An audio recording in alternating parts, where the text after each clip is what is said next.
오늘 은혜 받으실 하나님의 말씀은 시편 20편 6절부터 9절까지의 말씀입니다. 시편 20편 6절부터 9절까지의 말씀을 다 같이 봉독하겠습니다. 야훼께서 자기에게 기름 부음 받은 자를 구원하시는 줄 이제 내가 아노니, 그의 오른손에 구원하는 힘으로 그의 거룩한 하늘에서 그에게 응답하시리로다. 어떤 사람은 병거, 어떤 사람은 말을 의지하나 우리는 야훼 우리 하나님의 이름을 자랑하리로다. 그들은 비틀거리며 엎드러지고 우리는 일어나 바로 서도다. 야훼여 왕을 구원하소서. 우리가 부를 때에 우리에게 응답하소서. 아멘. 오늘 말씀의 제목은 응답하시리로다입니다. 함께 따라해 보시겠습니다. 응답하시리로다. 응답하시리로다. 우리의 고백대로 하나님께서 저와 여러분의 기도를 응답해 주실 줄 믿습니다. 우리가 이제 성탄절을 앞두고 있는데요, 우리 옆에 계신 분과 함께 이렇게 한번 고백했으면 좋겠습니다. 뭐라고 해야 될까요? 네, 메리 크리스마스 인사하겠습니다.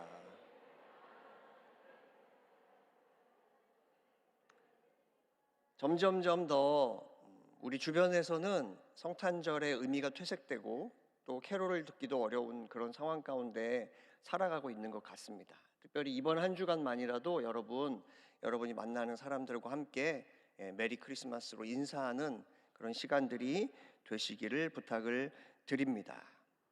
세상에 일어나는 모든 일들에는 배후가 있습니다. 그냥 일어나는 것이 아니라 보이지 않는 무언가, 또 숨은 의도가 있기 마련입니다. 그래서 우리는 눈에 보이지 않는 이 악한 세력들을 잊지 않고 그들을 대적하며 물리쳐야 합니다. 그래서 바울은 에베소서 6장에서 하나님의 전신갑주를 입을 것을 명령하고 있습니다. 에베소서 6장 11절 12절 말씀입니다. 마귀의 간계를 능히 대적하기 위하여 하나님의 전신갑주를 입으라. 우리의 씨름은 혈과 육을 상대하는 것이 아니요 통치자들과 권세들과 이 어둠의 세상 주관자들과 하늘에 있는 악의 영들을 상대함이라.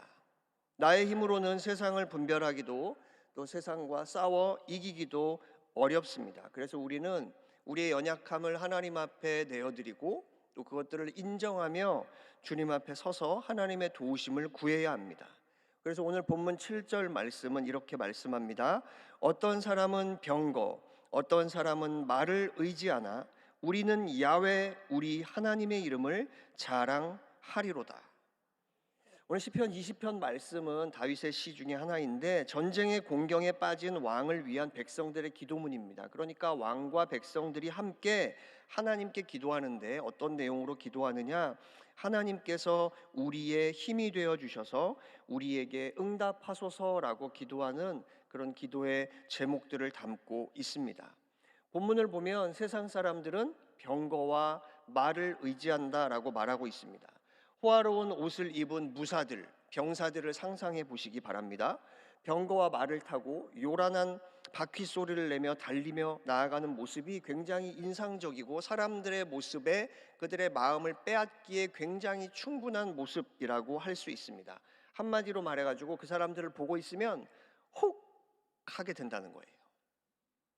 그런데 기도하는 사람들, 믿음의 사람들은 무엇을 자랑하느냐? 병거와 말을 자랑하는 것이 아니라 하나님의 이름을 자랑한다라고 오늘 본문이 말씀하고 있는 것입니다. 그러니까 믿음의 눈을 가진 사람들은 보이는 모습에 혹하는 것이 아니라 하나님의 말씀을, 하나님의 능력을, 하나님의 얼굴을 구하며 나아가는 사람들이라는 사실입니다. 병거를 의지하고 말을 의지하는 사람들은 이길 것 같았지만 오히려 비틀거리고 엎드러지고 맙니다. 세상 것을 의지하면 문제 없을 것이라는 생각이 들 수 있습니다. 그러나 그때 우리는 바로 그때 더 정신을 바짝 차려야 하고 그때가 더 하나님의 말씀을 붙잡고 기도해야 할 때인 줄 믿습니다. 보이는 것들이 우리의 마음을 빼앗아가고 현혹시킬 수 있지만 그럴 때일수록 우리는 더욱 그런 것들의 마음을 빼앗기지 않고 여지를 주지 말아야 합니다. 마음과 생각을 지켜야 하고 그럴 때마다 더 응답을 기대하며 기도하는 저와 여러분이 되어야 할 줄 믿습니다. 오직 하나님을 의지하며 나아가는 사람들은 일어나서 바로 서게 됩니다. 8절 말씀입니다. 그들은 비틀거리고 엎드러지고 우리는 일어나 바로 서도다. 세상을 의지하는 사람들과 하나님을 의지하는 사람들의 결과가 다르다는 것을 알려주고 있습니다. 하나님의 원수들은 처음에는 바로 선 것처럼 보일 수 있습니다. 화려해 보일 수 있습니다. 잘 사는 것처럼 보일 수 있습니다. 하지만 그 병거와 말이 영원하지 않다는 사실입니다. 전쟁이 나면 병거와 말을 타고 간 병사들도 전사하게 되고 그들이 타고 간 병거와 말도 계속 무너지는 모습을 보일 수밖에 없다는 것이죠. 결국 그들이 자랑하던 것들이 한순간에 물거품이 되고 마는 것을 알 수 있습니다. 그러나 야훼를 의지하는 사람들은 다릅니다. 그들은 처음에는 자주 넘어지는 것처럼 보일 수 있습니다. 하지만 전능하신 손이 그들을 일으켜 세우고 우리는 날마다 더 즐겁게 다시 일어서게 될 줄 믿습니다. 시편 37편 24절 말씀입니다. 그는 넘어지나 아주 엎드러지지 아니함은 야훼께서 그의 손으로 붙드심이로다. 여러분, 예수님께서 저와 여러분을 위해서 십자가에서 모든 것들을 이루시고 우리에게 승리를 주셨습니다. 그래서 요한복음 16장에서는 뭐라고 말씀하느냐? 내가 세상을 이기었노라 라고 말씀하고 있습니다. 믿음의 사람들은 세상이나 사망이나 사탄이나 죄나 이 모든 것들을 발로 짓밟게 될 것이라는 사실입니다. 그러나 세상을 의지하며 살았던 사람들은 수치를 당하게 될 것입니다. 여러분은 지금 무엇을 의지하고 계십니까? 세상을 의지하고 계십니까? 병거와 말처럼 눈에 보이는 화려한 것들의 마음을 빼앗겨 있지는 않으십니까? 우리 눈에 보기에 정치가 암울합니다. 경제가 어렵습니다. 사회가 혼란합니다. 오늘 보도된 뉴스에 따르면 교황이 천주교에서 동성 간에 사귀는 사람들을 축복하는 것을 허용했다, 이런 기사를 보았는데, 우리가 볼 때는 세상이 점점 더 어지러워지고 악해지고 혼란스러워져 가고 있습니다. 마치 우리가 패배자이고 그들이 승리자인 것처럼 보일 수 있습니다. 그러나 그럴 때일수록 저와 여러분은 더욱더 예수 그리스도를 바라보고 하나님께서 저와 여러분을 통해서 놀라운 일들을 이루실 것을 기대하며 믿음으로 나아가는 복된 주의 일꾼들이 되어야 할 줄 믿습니다. 사무엘상 17장을 보면 다윗과 골리앗의 이야기가 등장합니다. 우리가 너무너무 잘 알고 있는 이야기인데요, 다윗과 골리앗 이야기의 또 다른 주인공이 있으니 그 사람은 바로 사울 왕입니다. 여러분, 사울은 하나님이 이스라엘의 첫 번째 왕으로 세우신 사람이었습니다.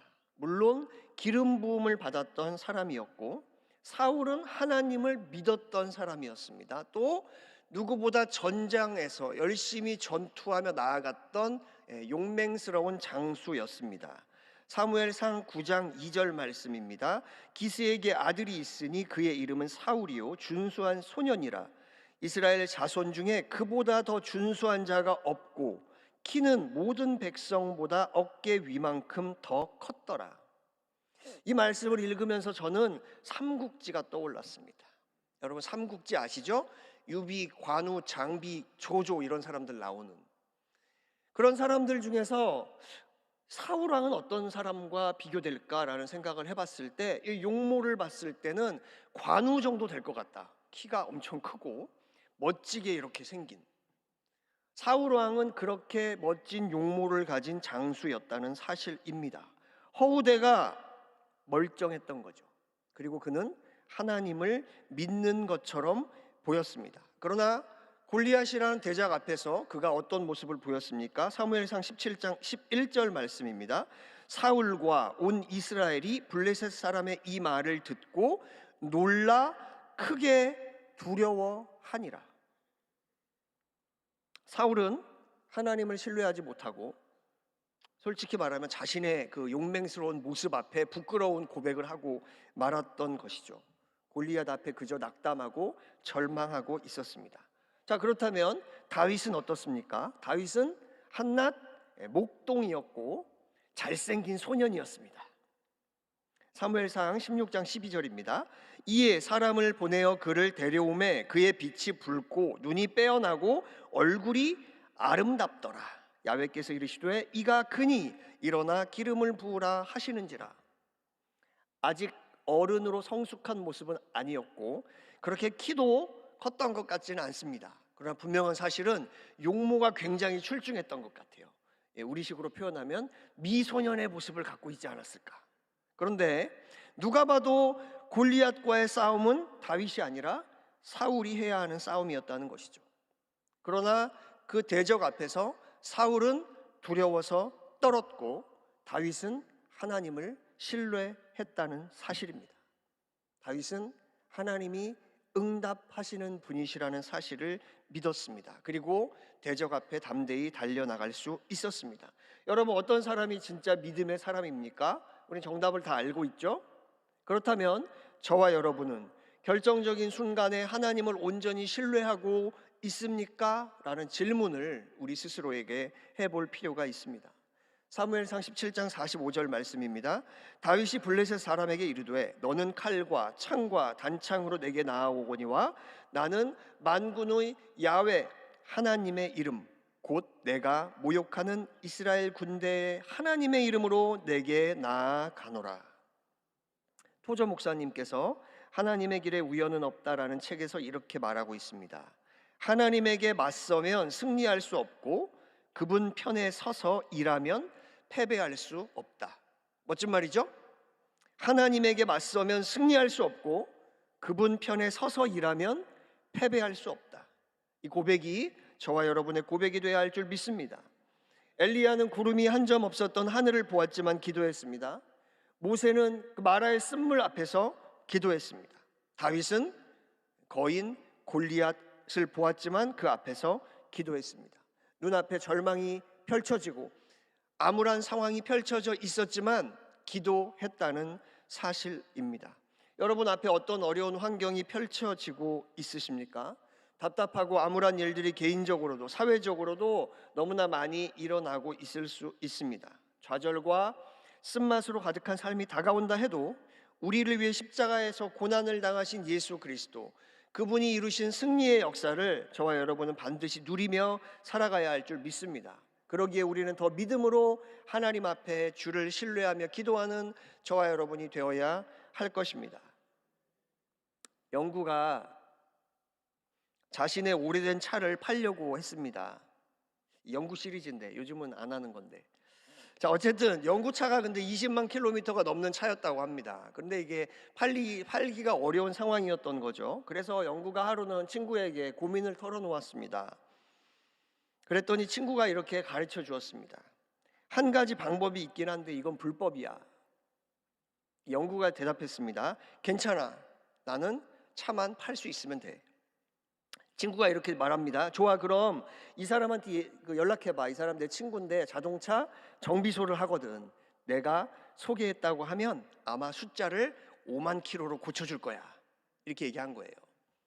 그리고 며칠 후에 친구가 영구에게 전화를 했습니다. 그리고 이렇게 얘기했습니다. 차 팔았어? 그때 영구가 이렇게 대답했답니다. 차를 왜 팔아? 5만밖에 안 탔는데. 여러분, 그 차는 이미 20만이 넘은 차인데 영구는 숫자만 5만으로 바꿔놓고 그 5만이라는 숫자에 몰입하며 그 5만이 진짜 자신의 차가 5만이라는 생각을 갖고 살고 있었습니다. 뭘까요? 눈에 보이는 것만 보는 겁니다. 신명기 20장 1절 말씀입니다. 내가 나가서 적군과 싸우려 할 때 말과 병거와 백성이 너보다 많음을 볼지라도 그들을 두려워하지 말라. 애굽 땅에서 너를 인도하여 내신 내 하나님 야훼께서 너와 함께 하시느니라. 신명기 말씀입니다. 신명기 말씀은 모세가 이스라엘 백성들에게 가나안 땅에 들어가기 직전에 한 말씀이라는 거죠. 그렇다면 이 말씀을 사울 왕도 알고 있었을 것입니다. 이미 모세 오경에 대한 이야기를 너무너무 잘 알고 있었을 것입니다. 그렇지만 그는 정말 믿음이 필요한 그 순간에 뒷걸음질 쳤고 두려움에 떨었습니다. 그러나 목동이었던 다윗은 믿음으로 앞을 향해 달려나갔다는 사실입니다. 여러분, 저와 여러분이 아는 말씀이 너무 많아요.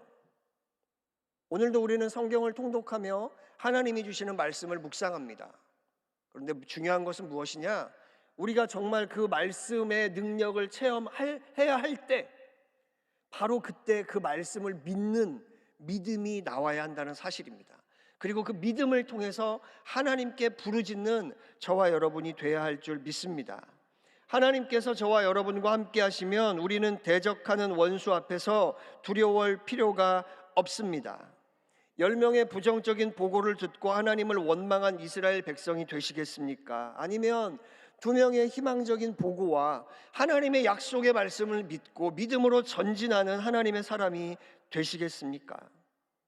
여러분, 이제 우리가 한 해를 마무리하고 새해를 맞이할 텐데, 날마다 여러분이 읽고 계신 그 말씀, 여러분이 매주 듣고 있는 그 말씀이 여러분의 삶 가운데 진짜 능력 있는 말씀이 되어서 우리를 계속해서 믿음의 선택의 길로 인도하는 그런 말씀이 되시기를 예수님의 이름으로 축원합니다.